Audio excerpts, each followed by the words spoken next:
Welcome to the Innovation and Compliance Podcast, part of the Compliance Podcast Network. Join us every week as we talk with industry innovators who are making compliance to help business run more efficiently and at the end of the day, more profitably.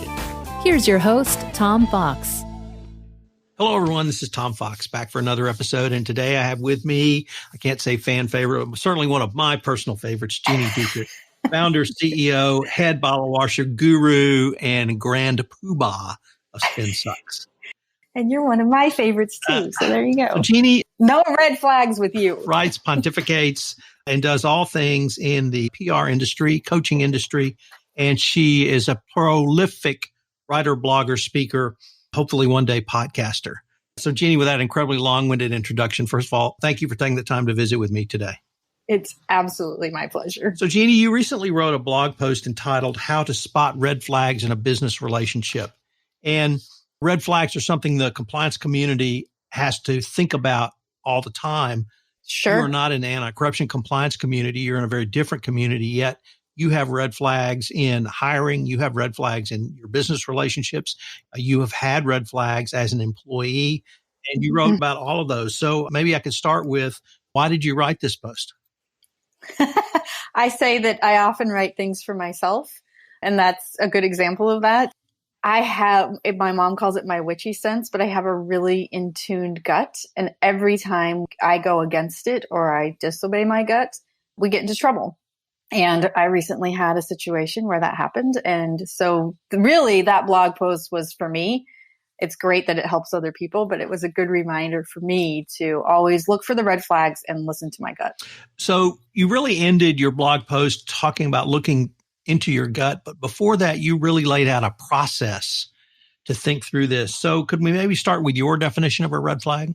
Yeah, it's something that when you look at, especially for the work that I'm doing, a business relationship, when you're looking at a business relationship, are there red flags that you see that either you can get past because there are other advantages or don't allow you to continue the conversation and save yourself time, angst, money, resources, all of that in the long run. So what are some of the common red flags you have seen in your space? I would say in my space, it's things like the prospect doesn't understand public relations or marketing and how it can affect their business. They have unrealistic expectations. I had somebody call the third week of January saying they wanted to speak at South by Southwest this year. And I was like, yeah, no. Oh, I hadn't even thought of that. I didn't know you could do that. You can't. It's way too late. If you want to do it next year, we can start that application process now, but it's not going to happen for this year. And so, those kinds of unrealistic expectations where they think that you can work magic. Even things like, I need you to make the phone ring, or I need you to increase my sales, or I need you to fix my sales process or my operations process, those kind of unrealistic expectations. One of the things, frankly, I had not heard before that you detailed was that a compliance practitioner, a business owner, a manager should write down the red flags. Why is detailing those in writing so important? I think it's for a couple of reasons. One, because when you write it down, it becomes more concrete. And number two, you can take it to a meeting with you. I just have mine in the front page of my notebook, and I can just kind of refer back to that and remind myself to ask certain questions to see if those red flags arise.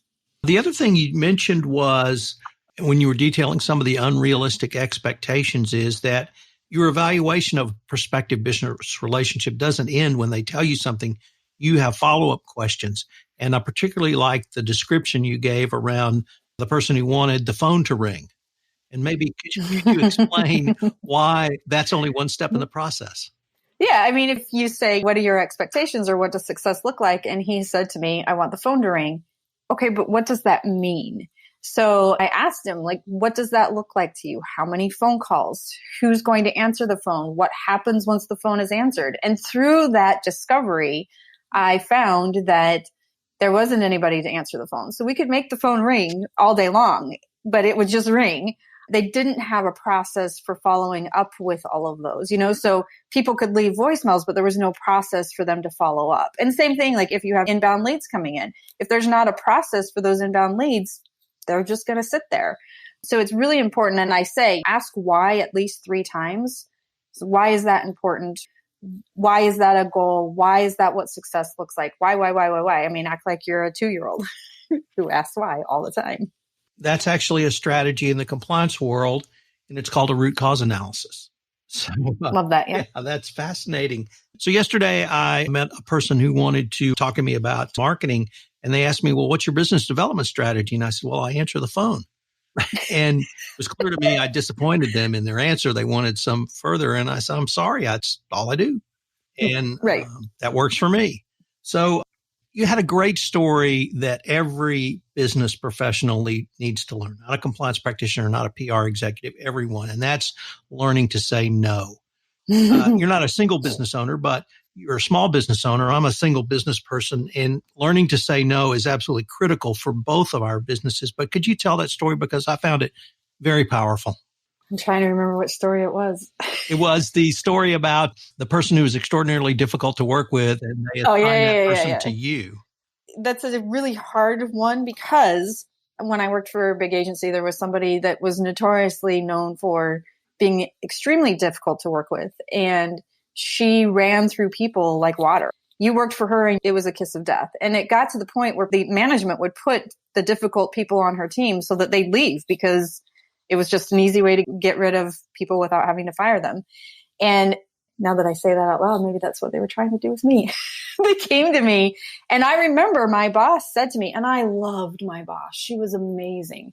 She said, if you can't work with her, then no one can. Mm-hmm. And I remember thinking at the time, like, no, because I don't want to work with her. I already know what her reputation is like. And I was all of 29 years old, so I couldn't really say no. I didn't really have a choice. And I was gone 6 months later. Why is the ability to say no even more important now in your role as a small business owner? I think the ability to say no is twofold. One, with difficult relationships, difficult business relationships, you have to find, and I say, like, find the red flags. If you can't find any red flags, then it's probably going to be a really great relationship. But your job is to find the red flags.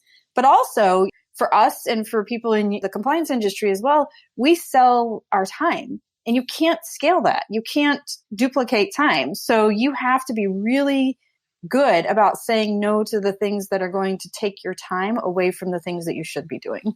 As part of the process that you suggest business executives go through, you say that as a goal, you should try to disqualify every opportunity in front of you. Why is that part of your process?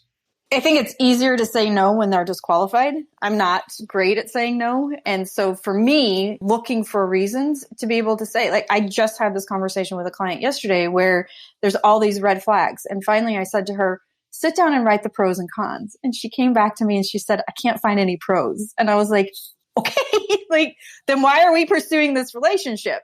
And there were massive red flags along the way. Like, they said the retainer was going to be one thing, and then they reduced it by 33%, and like all this stuff. And she couldn't find any real reason. And so it makes it a lot easier to be able to say no when you can't find any pros. You can't find any reason to keep working with them or to work with them in general.